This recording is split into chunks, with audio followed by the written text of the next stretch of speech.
Hi guys, welcome to my channel. So I really wanted to get into race play and then what it is and why I like it.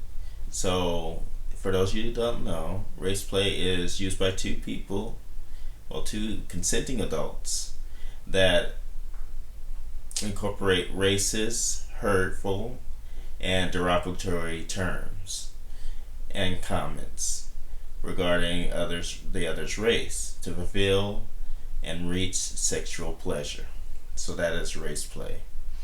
And I really wanted to get into some of the YouTubers that had comments on it. So the first one I wanted to get into was Blaque, and she was, against anti-race play. So in her comments about it, she was basically saying that the hurtful and things about it was basically, she was basically saying that, oh, you know what, it kind of tokenizes a person, and when you get with a person, you want that person to love you for who you are, not just because of the race. I know that she goes into how she was tokenized in her relationships, but so I guess if we're talking about race play, we have to kind of give some examples, because I often forget that there's a lot of people who watch my YouTube channel who don't know anything about this stuff. I forget that so often because I'm so used to being around people who understand stuff like race play and half the shit that I talk about that I sometimes forget that I do need to explain and give scenarios, right? I guess a really classic, well, I'll just give you a really simple one that pops into people's heads really quickly early on when it comes to race play, and then we'll get into one that's a lot more common, okay? So, common race play scenario, right? I am the Black woman who is a submissive, right? And I want to find a white master, who I can be enslaved by. Now, I personally don't think that there's anything inherently wrong with master-slave dynamics, really. Oh, how to say this? Most people, a lot of y'all who aren't in the BDSM community are gonna hear me say that and not get it. I don't think there's anything wrong with people who want to live in that lifestyle consensually, where they agree to it, and that's what it is. Some people, they want to live their lives as a slave, and I'm really like, if that's what you wanna do, that's what you wanna do. Personally, my ancestors fought a little bit too hard for me to want this, but I'm not gonna tell you how to live your life. But I'm just saying that for me, it's a no. It's a no. But I wanna make it clear that there's kind of a difference between that and then adding the racial aspect onto it. The classic example is something like that, right? Where I'm a Black woman who wants to live in this lifestyle where I have a white master, and race play is part of that play, where he is literally acting like my overseer. He is literally acting like my master, and I'm the lowly slave serving the white man. And for some people on both sides of that dynamic, they get off on it, right? And it does something, it tickles the back of their ear. That's not a saying, but that is my spot. But you know what I mean? Like, for some people, that is their thing. And again, like I'm trying to say in this video, for me, it is definitely not my thing. Get into another side of it.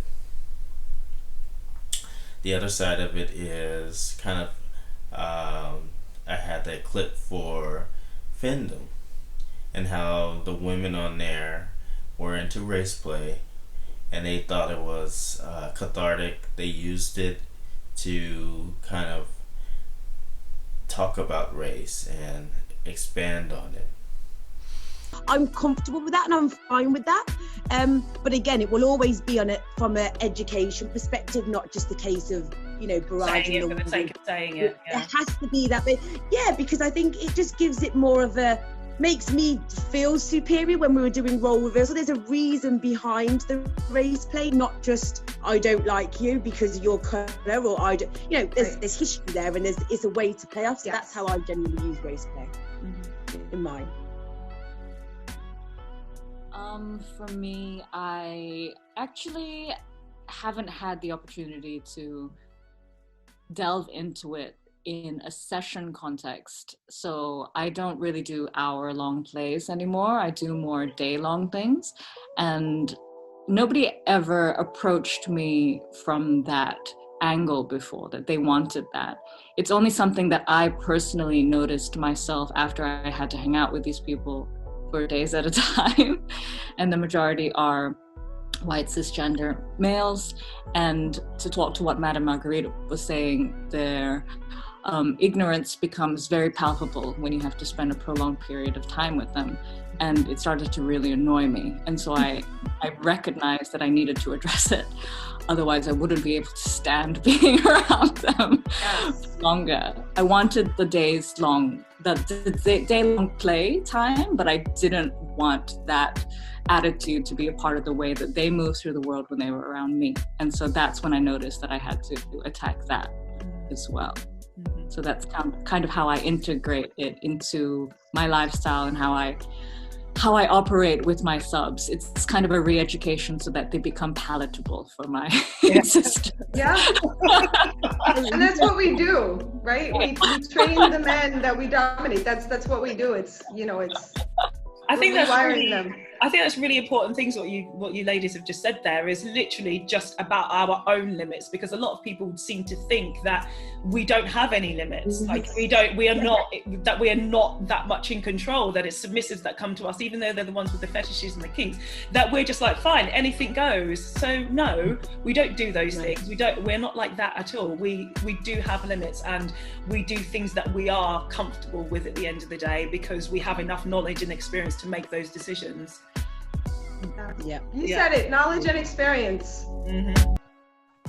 I can't speak for any other race of people except for my own, and I can really only speak for myself. Ever since I got into this professionally, every time I have what I used to call back in the day race baiting clients, it physically, cathartically made me feel better. I'm from the South. I'm from the rural South, Mississippi, the rural South. So anyone who sees this will absolutely know what I'm talking about.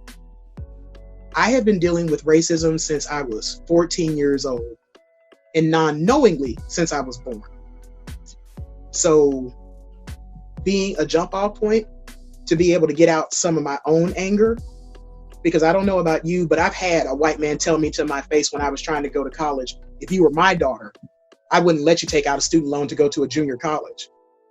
And I think that was my first Dom moment when I stood up at his desk and said, things to let you know. You can't deny me this loan because I'm trying to get an education. And if I was your daughter, I'd probably be white and probably would not need this money to attend school. So when someone comes to me, when I first started out, I always put that man's face on their body. And it always made it so much easier for me. It made me feel better. It gave me a power that I was not allowed to have anywhere else in society. So like when people are like, oh, I can't believe you do that kind of stuff. Be a woman who has dealt with abusive men your entire life, and then someone give you the opportunity to abuse a man and not go to jail for it.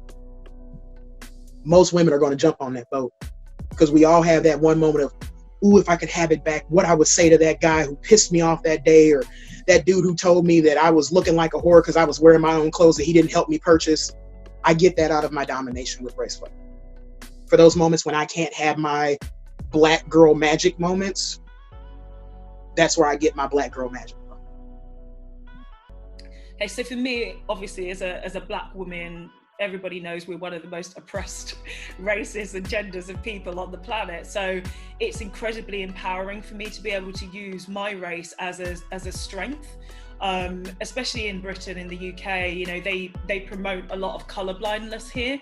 It's a case of everybody's the same, but in that respect, they actually don't understand the differences between us. And when we say something is particularly offensive to someone like me or anybody of color, you know, white people don't really get it. And actually even black people, I would say, don't get it also sometimes, because as I say, it's completely the case of everybody trying to be equal here. When it works to a certain extent, and other you know, places it doesn't work so much. So it's incredibly empowering for me, because even when I first started doing domination, I'll admit I wasn't actually identifying myself as a black woman, because to be black in this country was to be embarrassing. You know, they would make you feel so different here, that through the scene and through this work, I've actually been able to embrace my blackness. I have. And it's been the white male submissives that has enabled me to gain that strength and that confidence that I've always wanted to have, but there's never really been a forum for it. So now, from that, I can talk freely about being black. I can talk freely about the issues I face being black and being a woman as well. I can talk about the different discriminations that I've experienced, and my safe place to do that is with my submissives. But my confidence now has gained to be able to talk about it in other areas of my life. There are times though that I do try and have these same conversations as I am having about race in the vanilla world, and it just hasn't worked. It just has not worked. People are not ready to have those kinds of conversations. So the kink and fetish world gives me such power, confidence, and as I say, a safe space to be able to talk about race. Those are the two opposing, juxtaposed position on race play. And then from my point of view, I think why I like it, I'm kind of with the Fandom point of view of that, and I'll link it down below. Basically, I do find it cathartic. I think it's used a lot more than people think it is. You know, somebody says, "Oh, I love BBC," or "Oh, I love that white meat." So it's a lot more prevalent in our society, and I don't think anything of it. I like all people. I like all shades. I don't really prefer any race over the other, but it's just something about it. I remember the first time that, you know, something like that happened. The guy we were doing our thing, well, if you know what I mean, and the guy was saying, "Oh, you like this white, meat." So I was basically caught me off guard, and I was like, in the moment, so I responded. It was role playing, so I said, "Yeah, I like the white meat," and it was just that. So I had to think. I said, "Oh my goodness, like that was kind of hot," and then I went kind of down the rabbit hole. I met another white guy that he went a little bit further, and he called me like a monkey, and he wanted me to suck his white, well, you know what, and yeah, it was just so hot. I think that you can really get into it. It's between two consenting adults. It's not everybody's flavor. It's kink, and I love kink. So yeah, if it's between two people, why not? Your kink might not be my kink, but we're all in it together as long as we're consensual. So I think that's where I want to end at,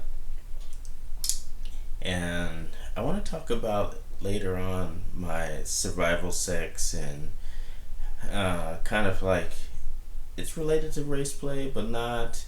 It's kind of, I'm going to have a little bit more stories of how I was homeless and just surviving on basically without a home, not necessarily on the streets.